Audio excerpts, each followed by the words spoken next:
नमस्कार साथियों. No problem. We'll wait for 10 seconds more. No issues.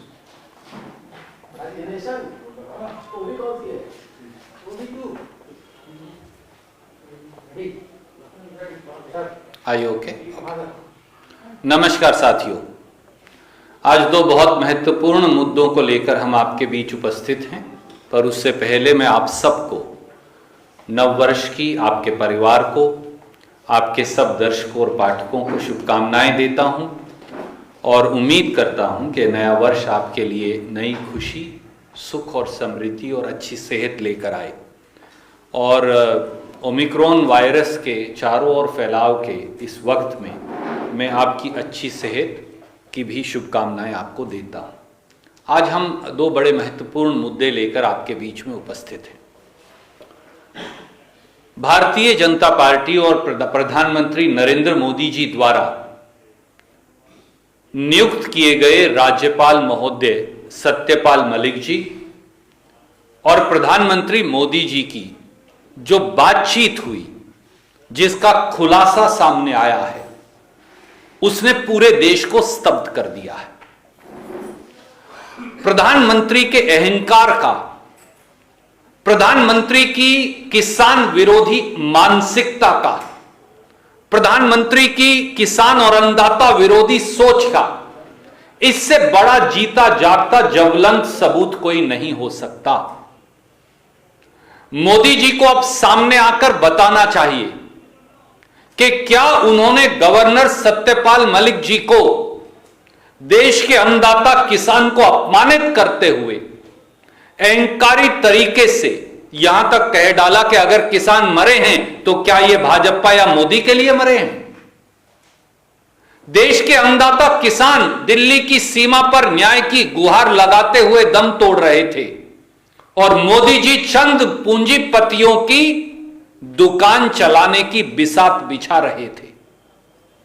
आदरणीय मोदी जी, ऐसा अहंकार, ऐसी किसान विरोधी सोच और ऐसा किसान विरोधी रवैया जो नरेंद्र मोदी जी और अमित शाह जी का सामने आया है, यह शायद इस देश के 75 वर्ष के इतिहास में किसी प्रधानमंत्री का नहीं आया.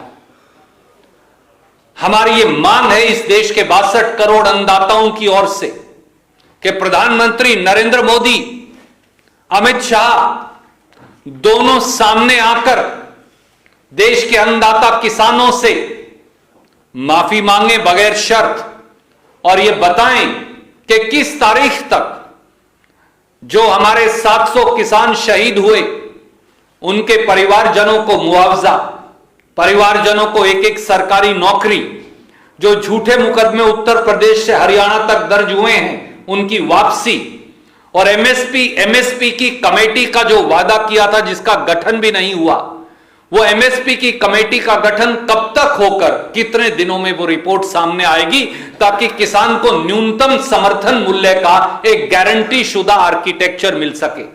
हमारी ये मांग है कि कमेटी अगले 24 घंटे में पूर्णतः गठन हो और 30 दिन के अंदर उसकी रिपोर्ट आए. दुर्भाग्य है देश का कि जब देश के प्रधानमंत्री ही इस प्रकार का असंवेदनशील, इस प्रकार का किसान विरोधी मानसिकता का परिचय देंगे और पूंजीपतियों के नुमाइंदे के तौर पर काम करेंगे, खेत और खलिहान को बेचने के लिए षड्यंत्र में शामिल मिलेंगे, जैसा गवर्नर सत्यपाल मलिक ने कहा है, तो इस देश की खाद्य सुरक्षा की रक्षा कौन करेगा. और मोदी जी, वो 500 किसान आपके लिए नहीं मरे, वो ना भाजपा के लिए मरे, वो किसान जिन्होंने अपने जीवन की आहुति दी, वो दी देश की खाद्य सुरक्षा के लिए. उन्होंने जीवन की आहुति दी देश के 140 करोड़ देशवासियों के लिए. उन्होंने जीवन की आहुति दी न्याय और अधिकार के लिए. और अगर कोई प्रधानमंत्री इसका अपमान करेगा तो वो पाप का भागीदार भी होगा और उन्हें फौरन बगैर देरी के माफी मांगनी चाहिए. दूसरा एक और महत्वपूर्ण पहलू जिसने देश की राष्ट्रीय सुरक्षा को झकझोर कर रख दिया, एक और सामने आया. हमारा यह कहना है और मैं बड़ी जिम्मेवारी से कहता हूं कि मोदी सरकार देश की राष्ट्रीय सुरक्षा से खिलवाड़ कर रही है. मोदी सरकार देश की अखंडता से, संप्रभुता से खिलवाड़ कर रही है। मोदी सरकार एक ऐसे नेतृत्व से ग्रस्त है जो नेतृत्व कमजोर है। हां, मैं जिम्मेवारी से कहता हूं कि देश के प्रधानमंत्री नरेंद्र मोदी जी एक कमजोर प्रधानमंत्री हैं। हमने देखा किस प्रकार से नए साल में गलवान घाटी के अंदर चीन ने दुस्साहस कर दिया कि वहां पर चीन का झंडा फहराया जाएगा, वहां पर यह चीनी भाषा में लिखा जाएगा कि 1 इंच जमीन नहीं देंगे। क्या यह सही नहीं कि अगर गलवान घाटी पर कोई झंडा फहराया जाएगा और फहराया जाना चाहिए तो भारत माता का तिरंगा है और कोई नहीं। चीन ने दुस्साहस से डेप्सांग प्लेन्स में वाई जंक्शन तक कब्जा कर रखा है। चीन ने दुस्साहस से भारत की सरजमी पर गोगरा और हॉट स्प्रिंग्स में कब्जा कर रखा है। चीन ने दुस्साहस से अरुणाचल में हमारी सरजमी पर एक गांव बसा रखा है। और चीन ने यह दुस्साहस भी किया कि उन्होंने अरुणाचल प्रदेश के, हमारे देश के हिस्सों के नाम बदल दिए। और अब यह दुस्साहस भी कि गलवान घाटी पर, वहां पर वो चीन का झंडा फहराएंगे। देश के प्रधानमंत्री कहां गुम हैं?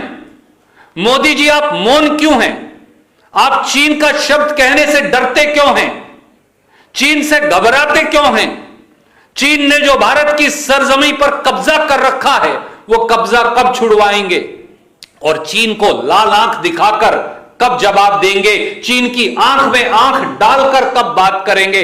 देश ये जानना चाहता है। देश को राष्ट्रीय सुरक्षा से खिलवाड़ करने वाली मोदी सरकार नहीं चाहिए। देश की संप्रभुता और टेरिटोरियल इंटेग्रिटी से कॉम्प्रोमाइज करने वाली सरकार नहीं चाहिए। ऐसी सरकार चाहिए जो भारत मां की सरजमीन से चीन के कब्जे को खदेड़ कर दिखाइए। और मोदी जी, आज देश की यह मांग है 140 करोड़ देशवासियों की कि सामने आइए, जवाब दीजिए और लाल आंख दिखाकर और आंख में आंख डालकर चीन के इस दुस्साहस का कठोर और कड़ा जवाब दीजिए और उनको भारत की सरजमीन से खदेड़ कर दिखाइए। यही राष्ट्र नीति है और यही देश नीति भी है। बहुत संक्षिप्त में मैं अंग्रेजी में इन दोनों विषयों पर आपसे कहना चाहूंगा। The entire nation was stunned and shocked with the text of conversation between BJP appointed Governor Shri Satyapal Malik and Prime Minister Shri Narendra Modi on the farmers' agitation. The real face of Prime Minister Modi, the anti-farmer face of Prime Minister Modi, the insensitive face of Prime Minister Modi, the face of Bharatiya Janata Party and Modi government, which actually truly only works for crony captives friends and to the peril and prejudice of India's 62 crore farmers and farm laborers, now stands exposed. Never in the history of this country, never in the history of this country has a Prime Minister dared to say about India's toiling farmers and farm laborers, so what? If 500 farmers have died, they have not died for Modi or BJP. Mr. Prime Minister, is this the language that the person holding the highest public office and elected by the farmers and farm laborers uses for them? Those farmers didn't die for BJP. They did not die for Prime Minister Modi. They died to protect the food security of this country. They died so that justice could be done with 62 crore farmers and farm laborers.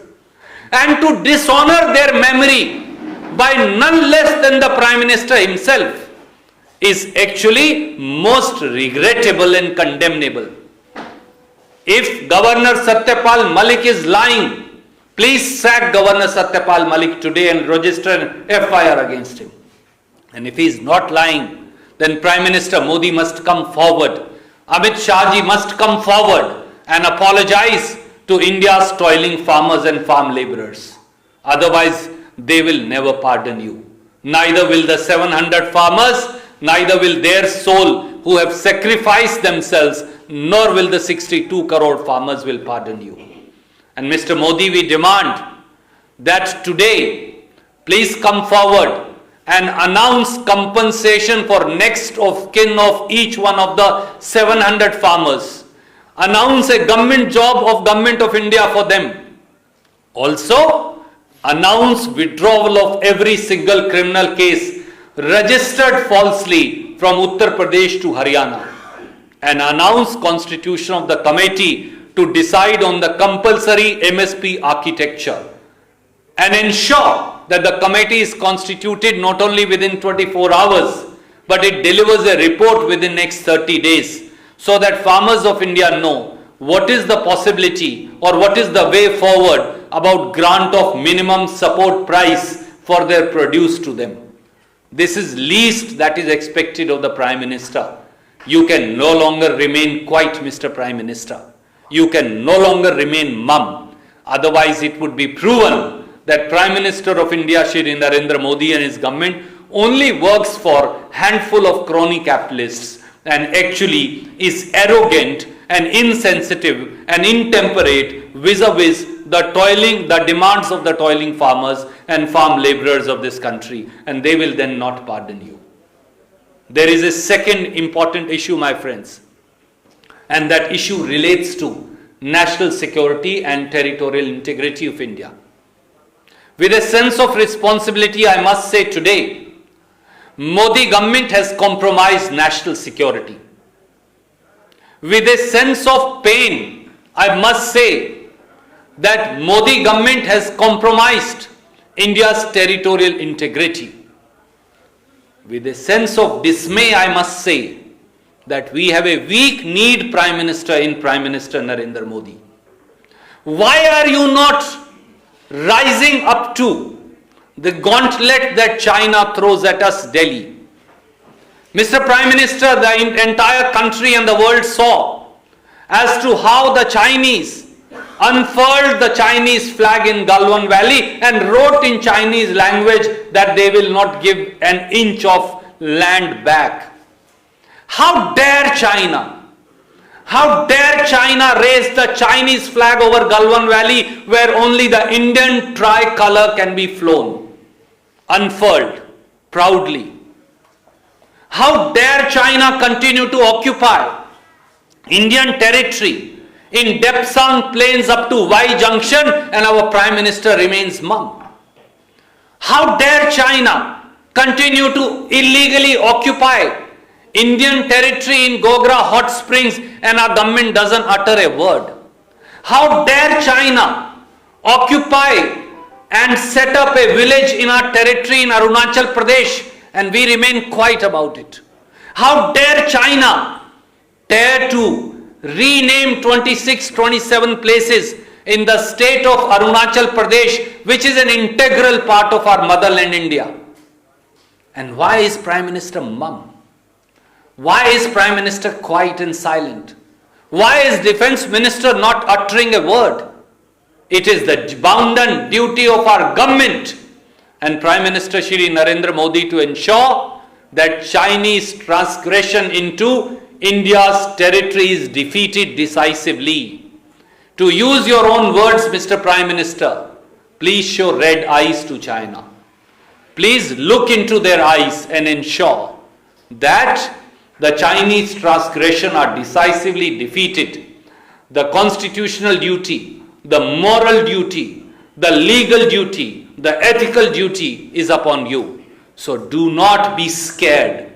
Please show to the world that India can not only defend itself, we can throw out those who dare to occupy our territory. That is Raj Dharma. Any questions, you are welcome to ask. Sir Pal Malik को लेकर सवाल है, क्योंकि अभी तक प्रधानमंत्री मोदी के खिलाफ न तो उनकी सरकार में कोई बोलता है, न पार्टी में कोई मुंह बोलता है। पहली बार कोई शख्स उनके खिलाफ बोल रहा है, वो भी संवैधानिक पद पर बैठा हुआ। इसको किस तरह से लेते हैं, आपका क्या इशारा है? आदरणीय मित्र, सच्चाई बयान कर रहे हैं मोदी जी के खुद के राज्यपाल। जैसा मैंने कहा, राज्यपाल सत्यपाल मलिक जी अगर ये सामने आकर कह रहे हैं कि मोदी अहंकारी हैं, मोदी जी ने यह कहा कि 500 किसान मरे तो मरे, क्या वो बीजेपी या मोदी के लिए मरे हैं?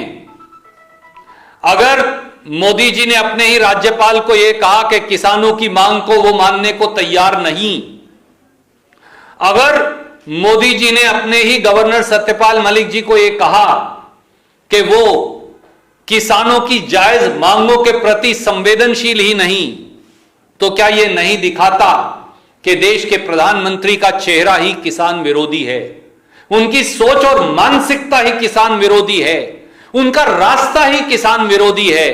क्योंकि मोदी सरकार सिक्कों की खनकों में अंधे होकर चंद पूंजीपतियों के लिए काम कर रही है, देश के 62 करोड़ अन्नदाताओं के लिए नहीं। इसीलिए मैंने कहा, हम चैलेंज करते हैं, चुनौती देते हैं प्रधानमंत्री जी और मोदी सरकार को। अगर गवर्नर सतपाल मलिक गलत कह रहे हैं तो उन्हें बर्खास्त करिए, और अगर वो सही कह रहे हैं तो प्रधानमंत्री और अमित शाह जी का किसान विरोधी, मजदूर विरोधी, खेत मजदूर विरोधी चेहरा देश के सामने है। प्रधानमंत्री को सामने आकर माफी मांगनी चाहिए। इसी का एक दूसरा पहलू भी है जिसमें अमित शाह के बारे में कह रहे हैं कि उन्होंने पीएम के लिए क्या कुछ पहलू के बारे में ये जो सतपाल मलिक जी, प्रधानमंत्री मोदी जी और सतपाल मलिक जी और अमित शाह जी की बातचीत जो सार्वजनिक तौर पर उन्होंने आकर बताई है, वो ये दिखाता है कि ये सरकार किस प्रकार से तानाशाही तरीके से सिक्कों की खनक में अंधी होकर कुछ चुने हुए उद्योगपतियों की दासी बनकर काम कर रही है। देश के लिए नहीं, चंद उद्योगपतियों के लिए यह सरकार है, उन्हीं के द्वारा निर्मित सरकार है और उन्हीं के लिए काम कर रही है, और देशवासियों का खून चूसने वाली सरकार है।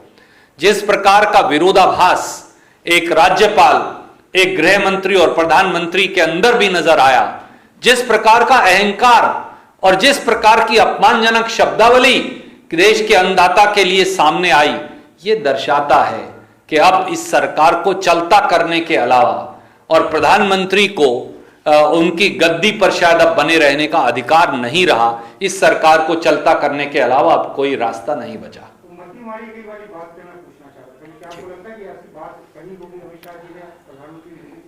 इसका जवाब भी देश के गृह मंत्री श्री अमित शाह को देना चाहिए, क्योंकि एक संवैधानिक पद पर बैठे राज्यपाल जिनकी नियुक्ति खुद नरेंद्र मोदी जी ने की और जो सीधे अमित शाह जी को रिपोर्ट करते हैं, यह बात उन्होंने कही है।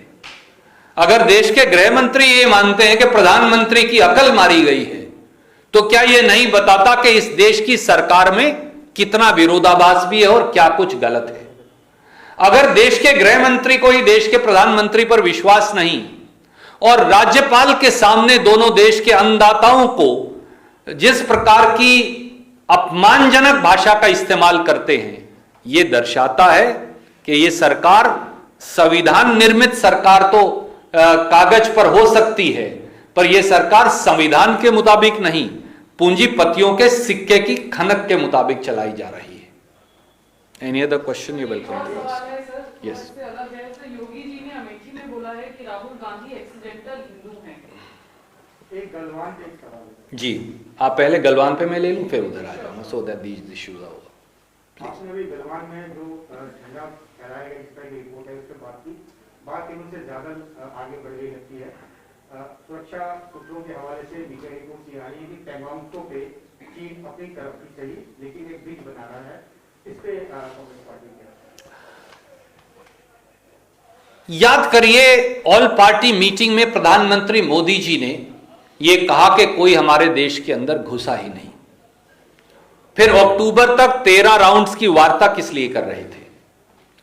और जब पैंगोंग सो लेक के ऊपर हमारी जरजमी पर कब्जा कर लिया गया, तो दुर्भाग्य से हमारी सरकार ने हमारी जमीन के अंदर ही बफर जोन बना दिया, और हमने इसको एक नहीं अनेकों बार उठाया और कहा कि हम अपनी LOC, line of actual control, LAC जो है, उसको खुद पीछे कर रहे हैं।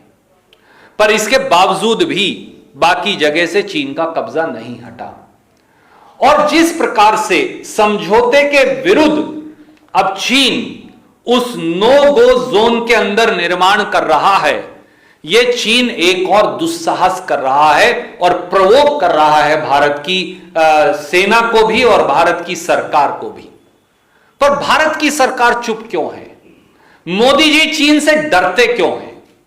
मोदी जी चीन का नाम लेने से घबराते क्यों हैं? मोदी सरकार थर-थर कांपती क्यों है? मोदी सरकार भारत की रक्षा करने में फेल क्यों है? मोदी सरकार हमारी संप्रभुता और टेरिटोरियल इंटेग्रिटी, हमारी सीमाओं की रक्षा करने में विफल क्यों साबित हुई है? कभी गलवान वैली, कभी डेप्सांग प्लेन, कभी डेमचौक, कभी गोगरा हॉट स्प्रिंग्स, कभी अरुणाचल प्रदेश, कभी चिकन नेक तक हमारे नॉर्थ ईस्ट के अंदर आए दिन वो दुस्साहस करते हैं। कभी वो आकर उत्तराखंड में हमारा पुल तोड़ जाते हैं। इस दुस्साहस का जवाब कब देंगे? या फिर ये सरकार चीन से लड़ने में असक्षम है और भारत की रक्षा करने में असक्षम है, तो सामने आइए और बताइए कि आप भारत की रक्षा नहीं कर सकते और गद्दी छोड़ दीजिए। Ma'am, you welcome to ask. Sir, Uttar Pradesh के मुख्यमंत्री योगी आदित्यनाथ अमेठी में उन्होंने रैली में कहा कि राहुल गांधी जो है वो एक्सीडेंटल हिंदू हैं। राहुल गांधी खुद को हिंदू कह भी नहीं सकते। कांग्रेस के पूर्वज कहते थे हम एक्सीडेंटल हिंदू हैं, राहुल खुद को हिंदू नहीं कह सकते। राहुल केरल जाकर अमेठी के खिलाफ बोलते हैं, हम तो कहते हैं गर्व से कि हम हिंदू हैं। सर, एक बात उसमें ऐड और है कि अमेठी Please. में लोग अपनी बकौती समझते थे, ये कहना योगी का इस तरह का भाषा का इस्तेमाल किया। सच्चाई यह है साथियों कि आदित्यनाथ जी एक्सीडेंटल योगी हैं। मैं उन्हें राजनीतिक योगी भी नहीं कहूंगा क्योंकि वो योग का अपमान होगा। वो उस भगवे का अपमान कर रहे हैं जो भगवा हमारे साधु संत धारण करते आए हैं। केसरिया रंग जो पहला रंग है हमारे देश के झंडे का, उत्तर प्रदेश के प्रधानमंत्री उसका भी अपमान कर रहे हैं। एक कहावत है पुरानी उत्तरी भारत की कि जब कुछ नहीं आए, उसका सारांश यह है कि जब कुछ ना आए तो ऊल जलूल बातें करके लोगों का ध्यान भटकाओ। आदित्यनाथ ये नहीं बताएंगे कि उन्होंने 5 वर्षों में उत्तर प्रदेश में किया क्या, क्योंकि उत्तर प्रदेश तो सबसे बड़ा अपराध प्रदेश उन्होंने बना दिया। आदित्यनाथ ये नहीं बताएंगे कि उन्होंने उत्तर प्रदेश में कितनी नौकरियां दी, कितने नए पुल बनाए, कितनी नई सड़कें बनाई, कितने उन्होंने नए तरक्की के अस्पताल बनाए, कितने नए स्कूल या कॉलेजेस या विश्वविद्यालय बनाए, क्योंकि उनको वो बताने को नहीं। इसलिए वो हिंदू और मुसलमान के आधार पर विभाजन कर एक बार फिर अपनी चुनावी गोटियां फिट करने में लगे हैं। आदित्यनाथ जी, अगर आपको उस भगवे के आचरण की रत्ती भर भी ज्ञान होता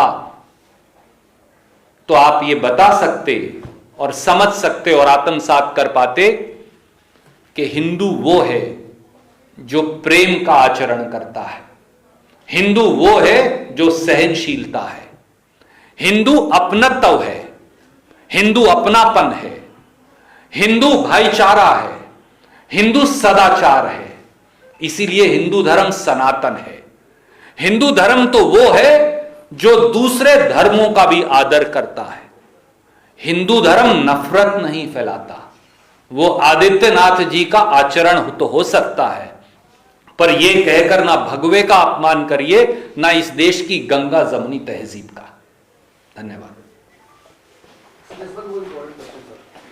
So there's a section of people online who are targeting a section of Muslims. I was wondering why no one is asking. Yes. Muslim women, their photos are being used without their consent. Those photos are then auctioned and then there are deals sent to people that this girl or this lady is your deal of the day. There have been complaints in the past as well, but there is no action as yet. This time round, Delhi police says some action will be taken, but then again, there will be words that are coming in. All you say. BJP government has abdicated its constitutional and legal responsibility in acting against those lumpen elements and criminals who are trying to tarnish the modesty of women. Can India's women be divided now or looked at from the prism of their religion or caste or region or color of their skin or the kind of clothes they wear? But that is exactly what is happening. Whether it is Muslim women or Hindu women or Sikh women or Christian women, women of this country are being targeted and their reputations surreptitiously tarnished by a section of people who have latent or patent support of those sitting in the citadels of power. But they forget that Nari abla nahi, women are not weak, women are India's power. And women define the course of history of this country, be it in the past, be it today, or they will decide it in future. And the day India's women rise in unison, those sitting in the citadels of power, as also those who are targeting them like petty criminals hiding behind various type of social media walls, will all be accounted for. So Mr. Prime Minister and Mr. Home Minister and various chief ministers who are directly or indirectly aiding and abetting these criminals by not acting against them, you must know that women of this country will no longer be persecuted and prosecuted or be typified. For that's a classical BJP mindset. And may I remind you, friends, we have Chief Minister of India's biggest state, Adityanath, about whom we were just speaking, who says women should not go out of their house unescorted unless and until accompanied by a man. That's a very Talibani attitude towards rights and liberties of women in this country. Another Chief Minister of BJP, Shri Manohar Lal Khattar, had infamously said, if women want freedom, they should walk around naked. So does he mean the same thing for men also? That's the mindset that the BJP typifies and classically depicts. That mindset has percolated down into systematic and designed violence against women. Today it is a couple of Muslim women, including some journalist friends. Tomorrow it will be some Christian women. Day after it will be some Hindu women. And this persecution and hounding against scheduled caste, scheduled tribes, minorities, poor women, they continue. But it will no longer be accepted. And time for the Home Minister of India, Shri Amit Shah, to abide by the oath of the Constitution that he took and act decisively against those criminals. Otherwise, it will be known that there is latent support of Modi government to such lumpen elements. Thank you.